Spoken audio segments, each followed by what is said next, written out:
পরীক্ষার ফলাফল প্রকাশে গাফিলতি, ব্যাক পেপারে বিভ্রান্তি, এমনকি উপস্থিত থেকেও অ্যাবসেন্ট দেখানোর অভিযোগে উত্তপ্ত হয়ে উঠল শান্তিরবাজার সরকারি মহাবিদ্যালয়। বৃহস্পতিবার অখিল ভারতীয় বিদ্যার্থী পরিষদ বা এভিভিপির উদ্যোগে কলেজ চত্বরে সংগঠিত হয় বিক্ষোভ ও আন্দোলন। বিশ্ববিদ্যালয় কর্তৃপক্ষের বিরুদ্ধে একাধিক গুরুতর অভিযোগ তুলে সরব হন সাধারণ ছাত্রছাত্রী ও ছাত্র সংগঠনের নেতৃত্ব। দীর্ঘদিন ধরে পরীক্ষার ফলাফল সংক্রান্ত বিভিন্ন সমস্যায় ভুগছেন শিক্ষার্থীরা। অভিযোগ, ব্যাক পরীক্ষা দেওয়ার পরেও বহু ছাত্রছাত্রী মার্কশিটে ফের ব্যাক দেখানো হচ্ছে। পাশাপাশি পরীক্ষায় উপস্থিত থাকা সত্ত্বেও অনেককে অ্যাবসেন্ট হিসেবে চিহ্নিত করা হয়েছে। এছাড়াও বহু শিক্ষার্থীর ফাইনাল রেজাল্ট এখনও প্রকাশ হয়নি বলে দাবি করা হয় আন্দোলনের মঞ্চ থেকে। অন্যদিকে বিশ্ববিদ্যালয়ের অফিসিয়াল ওয়েবসাইটে কারিগরি ত্রুটির কারণে দ্বিতীয়, চতুর্থ ও ষষ্ঠ সেমিস্টারের ছাত্রছাত্রীরা পরীক্ষার ফর্ম ফিল আপ করতে পারছেন না বলেও অভিযোগ ওঠে। আন্দোলন চলাকালীন রাজু দত্ত নামের এক কলেজ শিক্ষকের বিরুদ্ধে ছাত্রছাত্রীদের বিভ্রান্ত করার চেষ্টার অভিযোগও তোলেন আন্দোলনকারীরা।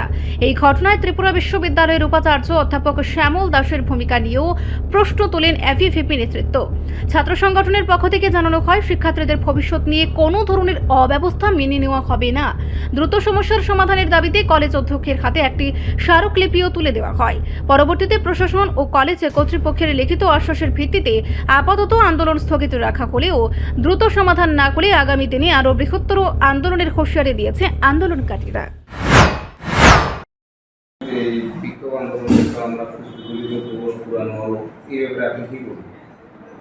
আজকের যেটা ছাত্র সংগঠনের মাধ্যম দিয়ে বা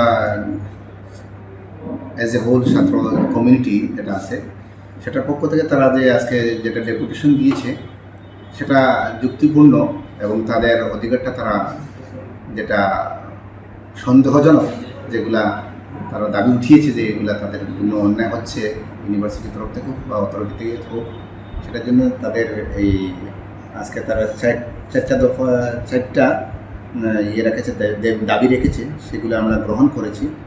তো সেটাকে আমরা উপযুক্ত আমরা হায়ার এডুকেশন এবং কন্ট্রোলের কাছে আমরা হারিয়ে দেবো। এটা তো পূর্ব পরিকল্পিত ছিল আজকের দিনে ডেপুটেশন, কিন্তু তারপর প্রিন্সিপাল স্যার নাই। তো প্রিন্সিপাল স্যার কালকে আমাকে উনি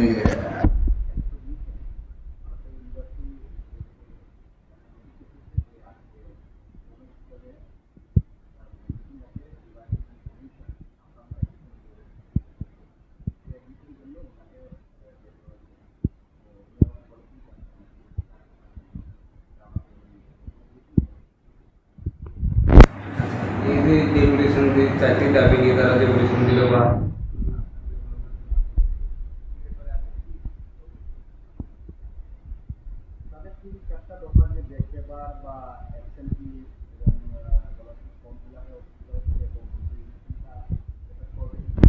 সেই শর্টেজটা জেনারেলি আমাদের যে সেমিস্টারে এনইপি পলিসিতে যে 6 মাসের মধ্যে প্রতি 6 মাস অন্তর অন্তর আমাদের একটা ফাইনাল পরীক্ষা হয়।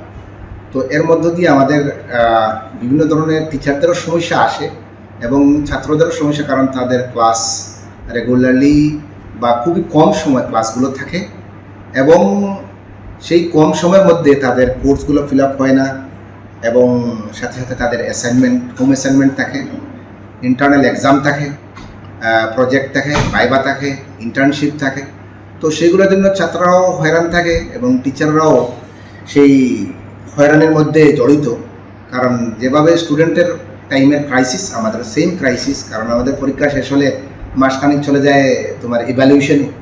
এরপরে কিছু ডিপার্টমেন্টে আছে গেস্ট লেকচারার নেই, তো ক্লাস চলে না, যে যাদের গেস্ট লেকচারার আছে কিছু না কিছু ক্লাস হয়।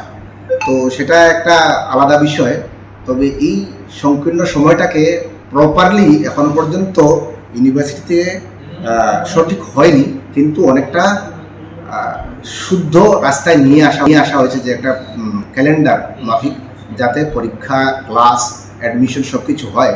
আগের থেকে অনেকটা রিফর্ম হয়েছে, তবে আরও রিফর্মের দরকার, কারণ এটা টাইম বাউন্ডেশনটা খুবই কম।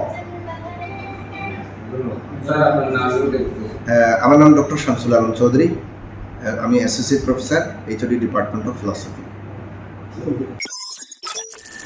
রিপোর্ট সংবাদ প্রতীক্ষা।